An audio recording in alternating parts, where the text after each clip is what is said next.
Bonjour à vous, très chers téléspectateurs de Cœur d'Afrique. Heureux de vous retrouver encore une fois.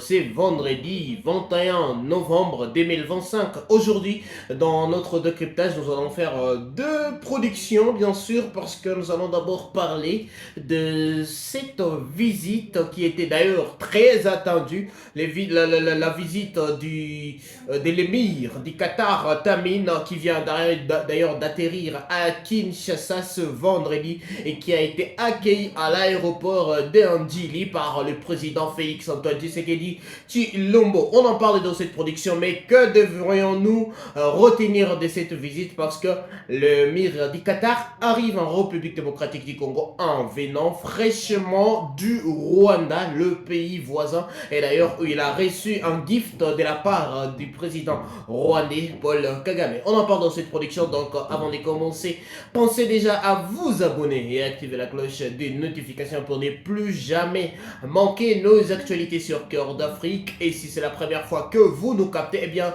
pensez à liker, partager, commenter nos vidéos pour que nous puissions toujours rester branchés et que vous puissiez rester toujours informés avec nos actualités que nous vous livrons tous les jours. Les décryptages des séjours, c'est parti, mais je vous propose d'abord de suivre la vidéo de l'arrivée de l'émir du Qatar à Kinshasa. Sport international de Ndjili, c'est un grand plaisir pour la République démocratique du Congo qui accueille cette hôte de marque en ce moment précis à l'aéroport de Ndjili. Le chef de l'État lui-même a fait le déplacement, vous l'avez vu. La RDC est de nouveau fréquentable. Le président de la République de sa prise de fonction s'est lancé dans cet effort diplomatique pour convaincre le monde que la République démocratique du Congo était de nouveau de retour sur la scène internationale. La preuve a été faite sur à plusieurs niveaux au niveau international. Nous sommes rentrés dans les organisations internationales avec des représentations au plus haut niveau. En ce moment où l'on vous parle, dès janvier prochain, la RDC va prendre son poste à l'ONU comme membre non permanent. Je parle du Conseil de sécurité des Nations Unies. La République démocratique du Congo est présente à chaque fois que le monde discute des questions intéressantes. Ça, c'est le comité d'accueil restreint qui est composé tout naturellement de quelques personnalités de la République démocratique du Congo. Nous ne savons pas pour l'instant les identifier, mais en tout cas, on peut voir le bourgmestre de la commune de Ntsélé, le gouverneur de la ville, on l'a aperçu quelque part. En tout cas, le président de la République est accompagné des chefs d'institutions de la République démocratique du Congo, comme le président de l'Assemblée nationale, le président du Sénat. Il y a aussi le sport international de Ndjili, c'est un grand plaisir. Je l'ai annoncé, vous venez de suivre la vidéo, c'était une vidéo de l'arrivée de l'émir du Qatar, M. Tamim, qui est arrivé à Kinshasa, son Altesse, pas monsieur, alors on appelle son Altesse, qui est arrivé à Kinshasa en venant fraîchement du Rwanda, après une visite à Paul Kagame, où il a d'ailleurs, je le disais, il a reçu un gift de la part de Paul Kagame qui lui a offert des vaches lors de la visite d'une ferme présidentielle et tout ce qui va avec, d'ailleurs des photos, des images qui ont fait parler dans la toile, mais ce n'est pas très important, ce n'est pas très important, ce qui compte c'est de savoir que pouvons-nous retenir de cette visite, quel est l'objectif de cette visite et qu'est-ce que nous pouvons nous attendre de cette visite. Alors, vous le savez très bien, le président Félix Tshisekedi était au Qatar, à Doha, dans les mois au début du mois de novembre, c'était le 4 novembre plus précisément, le président Félix Tshisekedi est arrivé au Qatar pour participer au deuxième sommet économique au Qatar et il a eu une occasion de rencontrer l'émir du Qatar et dans leur discussion pour des coopérations bilatérales, Félix Tshisekedi a invité, la présidence l'avait annoncé, Félix Tshisekedi a invité en République démocratique du Congo l'émir du Qatar pour une visite de travail pour discuter des relations bilatérales autour de la coopération bilatérale entre le Qatar et la République démocratique du Congo, mais également d'évaluer les processus de paix entre la République démocratique du Congo et la FC-M23, parce que vous le savez très bien que ce processus est aujourd'hui accompagné par les Qatar, le même émir qui a réuni Paul Kagame et Félix Tshisekedi, le même émir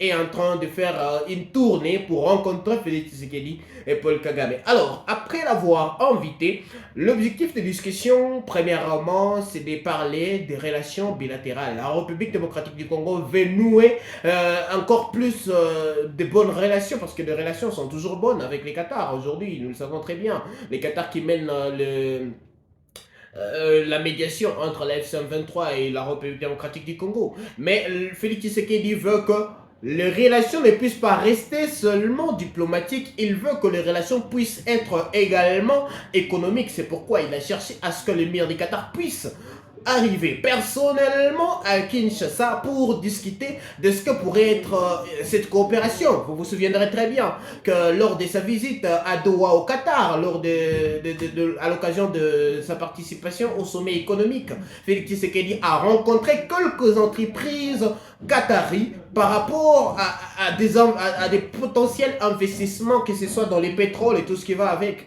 Et c'est là, nous l'avons appris de la présidence. Alors, l'émir du Qatar, lui qui mène la médiation entre Félix Tshisekedi et Paul Kagame, reçu par Paul Kagame.